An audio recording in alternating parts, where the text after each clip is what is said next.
Good morning students. एक बहुत time बाद आपकी क्लास को आज ले रही हूँ। उसका मुख्य कारण तो यही था कि फर्स्ट ईयर अभी आया ही है, तो हमें उसे 2 वीक से उसी को टेकअप करना ज़रूरी हो गया था, क्योंकि उनका कोर्स तो अभी शुरू हुआ है, तो उन्हें टाइम देना भी ज़रूरी है। तो हम कभी कभी आपका भी लेना शुरू कर रहे हैं। इस बीच आप अपने इलस्ट्रेशंस और एग्जाम्पल्स को देखते रहिए, उनकी प्रैक्टिस करते रहिए। आपका कोर्स भी पूरा होगा, लेकिन आपको साथ साथ पढ़ना चाहिए। आज का हमारा टॉपिक है उत्तोलक यानी लिवरेज। लिवरेज के बारे में बेसिकली ये जो टर्म है वो भौतिक शास्त्र में यानी फिजिक्स में यूज़ की जाती है, और यह टर्म एक तकनीक के रूप में देखी जाती है। एक टेक्निक है जिसके द्वारा हम किसी एक हैवी वेट को बहुत कम पावर से उठाते हैं, और वो कम पावर का मतलब उत्तोलक से है। तो जैसे कि एक 100 किलोग्राम का एक कोई बहुत भारी वज़न है और उसको उठाना है किसी व्यक्ति को, और यदि वह खुद उस शारीरिक क्षमता से उठाना चाहेगा तो पॉसिबल नहीं होगा।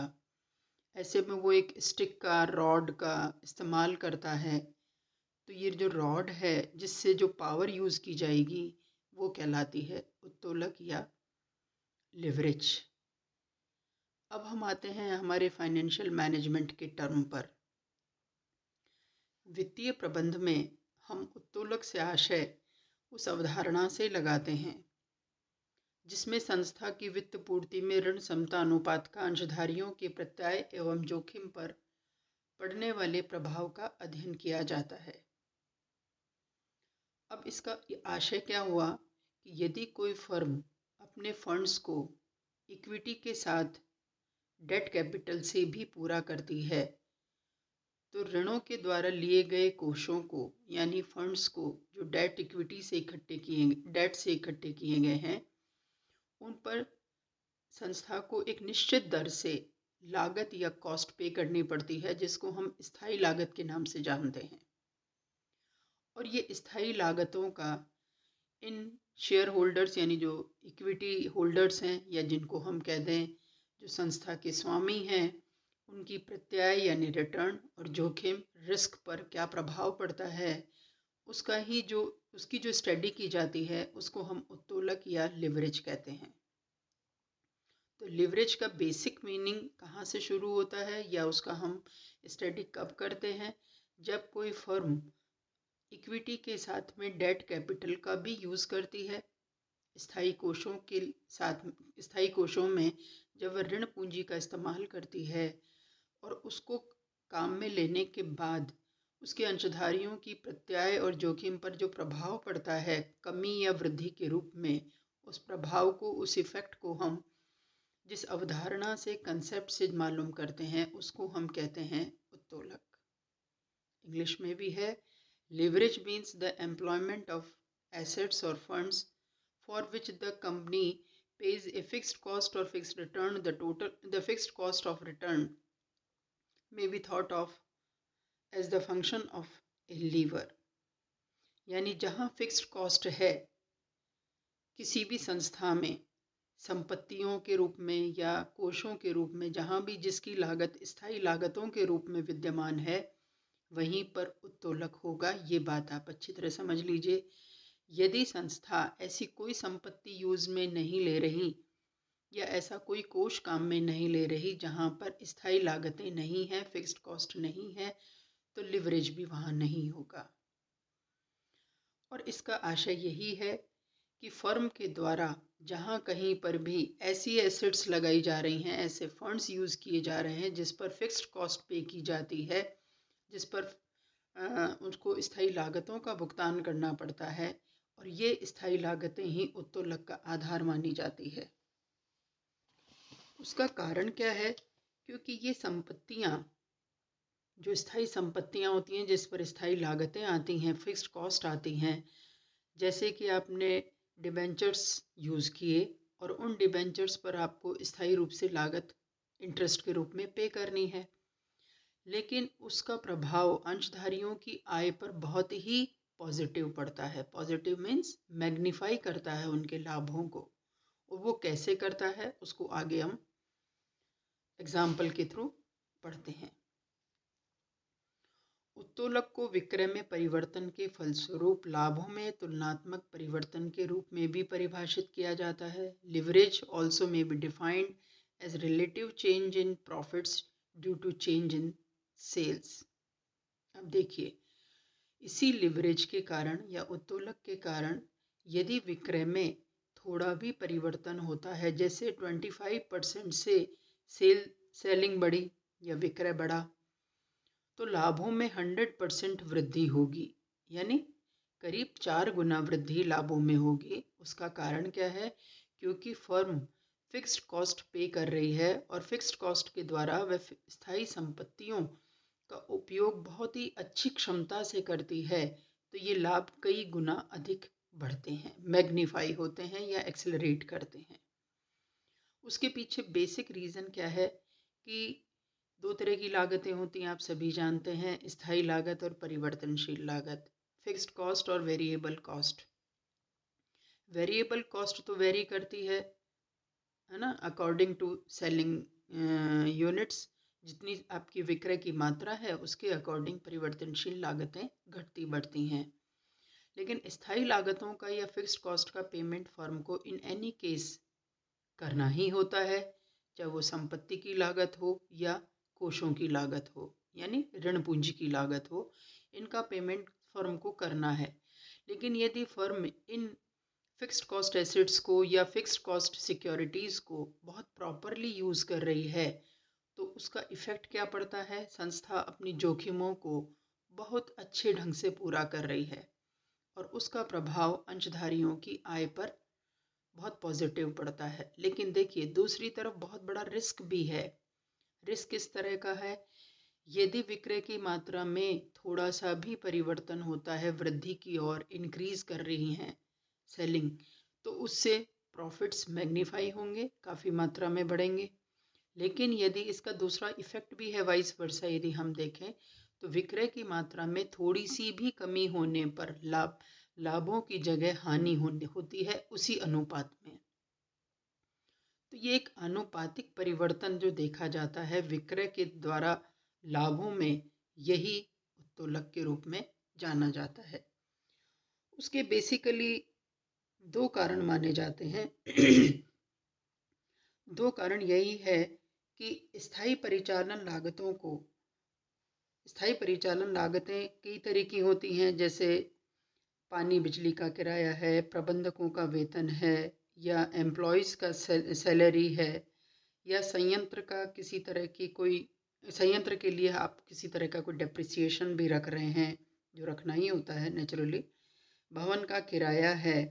इनके द्वारा परिचालन लागत पर तो प्रभाव ज़्यादा नहीं पड़ता, लेकिन उसका प्रभाव स्थायी लागतों के रूप में आपको आवश्यक रूप से पे करना पड़ता है। और उसी की वजह से संस्था में जैसे ही विक्रय की मात्रा में परिवर्तन होता है, तो लाभों की मात्रा में कई गुना कमी या वृद्धि होती है। तो इस तरह से हम ये देख सकते हैं कि किसी संस्था के द्वारा जब स्थायी संपत्तियां काम में ली जा रही हैं, तो उसका प्रभाव उसको हम उत्तोलक के रूप में या उसके आधार के रूप में, बेस के रूप में देखते हैं।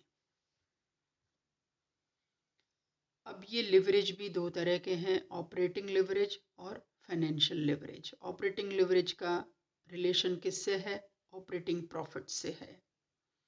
यानी किसी संस्था में प्रोडक्शन जब हो रहा है, तो उस प्रोडक्शन के दौरान उसकी कई सारी ऑपरेटिंग कॉस्ट आती हैं, और उन ऑपरेटिंग कॉस्ट को भी हम दो भागों में बांटते हैं, स्थायी लागतें और परिवर्तनशील लागतें।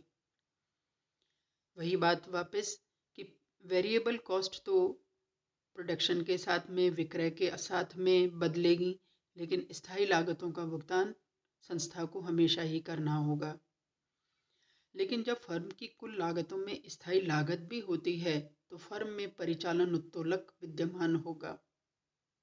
If there is no variable and fixed cost, then leverage will be not available there. The extent of fixed cost or operating leverage of a firm determines the operating profit. यदि स्थायी लागतों का प्रतिशत ऊंचा है तो परिचालन उत्तोलक भी ऊंचा होगा, लेकिन रिस्क ऑल्सो इज देयर। कैसे है? यदि स्थायी लागतों का प्रतिशत बहुत कम है, स्थायी लागतें हैं, लेकिन यदि विक्रय की मात्रा में कमी होती है तो यही परिचालन उत्तोलक बहुत नीचे हो जाएगा और संस्था लाभ के स्थान पर हानि में आ जाएगी। अब इसको हम एक एग्जाम्पल से समझेंगे तो आप थोड़ा और अच्छी तरह समझ जाएंगे। इसका जो कैलकुलेशन है उसके लिए एक इक्वेशन दी गई है, उसको आप देख लें। Operating leverage is equals to contribution upon operating profits. Contribution means sales minus variable cost, यानी जो भी विक्रय किया जा रहा है उसमें से हम परिवर्तनशील लागतों को घटाते हैं तो हमारे सामने आता है कंट्रीब्यूशन, जिसको हिंदी में कहा जाता है अंशदान। उसको यदि हम डिवाइड करते हैं कंट्रीब्यूशन माइनस फिक्स्ड कॉस्ट यानी ऑपरेटिंग प्रॉफिट्स, जिसका दूसरा नाम है EBIT, earning before interest and tax, जिसको ऑपरेटिंग प्रॉफिट के नाम से जानते हैं। तो ये ऑपरेटिंग लेवरेज मालूम करने का या कैलकुलेट करने का एक का समीकरण या सूत्र है कंट्रीब्यूशन अपॉन ऑपरेटिंग प्रॉफिट, और we can say C upon EBIT। अब इसको एक एग्जाम्पल के थ्रू हम समझ लेते हैं। जैसे मान लीजिए कि एक फर्म है जो 1000 इकाइयों का विक्रय करती है, ठीक है, और उसकी जो विक्रय लागत है, सेलिंग प्राइस है, वो 200 रुपीज़ पर यूनिट है। इसका मतलब उसकी जो नेट सेल्स होंगी वो कितने की होंगी? 2 लाख रुपीज़ की, जो आप कैलकुलेशन में देख ही रहे हैं इलस्ट्रेशन के थ्रू। दूसरी तरफ है जो वेरिएबल कॉस्ट है, वो वेरिएबल कॉस्ट आ रही है 70 rupees per unit. That means variable cost को यदि हम कैलकुलेट करें तो that will be 70,000। Fixed cost जो पर यूनिट कभी नहीं होती क्योंकि ये फिक्स्ड कॉस्ट है, स्थायी लागतें हैं, इसलिए दैट इज 50,000। अब हमें एक ऑपरेटिंग प्रॉफिट का कैलकुलेशन कैसे करना है, वो इस तरह से करना है। अब आइए आप कैलकुलेशन पर, सेल्स 1000 इंटू 200, तो हमारे पास सेल्स का अमाउंट आ गया 2 लाख रुपए का। अब हमें कंट्रीब्यूशन यदि हमें निकालना है तो हम क्या करेंगे? Sales minus variable cost, that is variable cost is 70,000, then contribution will be 1,30,000। अब ये कंट्रीब्यूशन आ गया, लेकिन हमें ऑपरेटिंग प्रॉफिट मालूम करने के लिए EBIT भी कैलकुलेट करना होगा। तो contribution minus fixed cost that is 50,000, तो EBIT यानी earning before interest and tax आया हमारा 80,000। तो जैसे ही 80,000 आता है तो हम ऑपरेटिंग लिवरेज के लिए हमारे पास दोनों ही वेरिएबल आ गए। Contribution is 1,30,000 upon 80,000 is equals to 1.625। ये है ऑपरेटिंग लिवरेज। अब इसका मीनिंग क्या होगा? इसका जो एनालिसिस है वो यही होगा कि सेल्स में यदि किसी 1% की भी वृद्धि होती है तो प्रॉफिट्स में जो इंक्रीज होगा वो होगा 1.625 गुना से। यानी यदि विक्रय की मात्रा 1 इकाई से भी बढ़ती है तो प्रति इकाई लाभों में जो वृद्धि होगी वो होगी 1.625 गुना से। तो लाभ विक्रय की तुलना में कहीं अधिक मात्रा में बढ़ते हैं। उसका कारण क्या है? फिक्स्ड कॉस्ट का पे किया जाना। अब फिक्स्ड कॉस्ट यहाँ पर किस रूप में देखी गई? लिवरेज के रूप में, एक लीवर के रूप में, कि यदि संस्था स्थायी लागतों का भुगतान करती है तो ये स्थायी लागतें लीवर के रूप में लाभों को विक्रय के अनुपात में यानी सेल्स के रेशो में कई गुना अधिक बढ़ा देती हैं। लेकिन दूसरी तरफ रिस्क क्या है? यदि सेल्स में 1% की भी कमी होती है, सेल्स की यूनिट्स में कमी होती है तो उससे क्या होगा, उसमें जो लाभ हैं वो 1.625 गुना से कम हो जाएंगे। तो लिवरेज दोनों ही दिशाओं में काम करता है स्टूडेंट्स। पहली दिशा तो क्या है, लाभों में वृद्धि की, और दूसरी तरफ हानि भी होगी। तो इसलिए इस लीवरेज का या लीवर का यूज यानी फिक्स्ड कॉस्ट का जो यूज है वो किसी भी फर्म की कैपेबिलिटी पर या उसकी एफिशिएंसी पर डिपेंड करेगा कि उसकी प्रोडक्टिविटी कितनी अच्छी है, उसके सेलिंग कितना अच्छा है। यदि वो विक्रय बहुत अधिक मात्रा में बढ़ा सकता है तो उसके लाभ उसी फिक्स्ड कॉस्ट की वजह से बहुत मैग्नीफाई होंगे, बहुत आगे बढ़ेंगे, कई गुना वृद्धि उनमें होगी। यानी सेल्स के अनुपात में, उसके रेशो में या उस प्रपोर्शन में लाभों में कई गुना वृद्धि उत्तोलक की वजह से या लिवरेज की वजह से होती है। आप इसकी इलस्ट्रेशंस को और भी देखिए, आपको और अच्छी तरह से समझ में आ जाएगा। फिर भी हम इसको और आगे भी पढ़ सकते हैं यदि आपको नहीं आता, अदरवाइज हम नेक्स्ट टाइम पर लेंगे फाइनेंशियल लिवरेज। ठीक है, थैंक यू।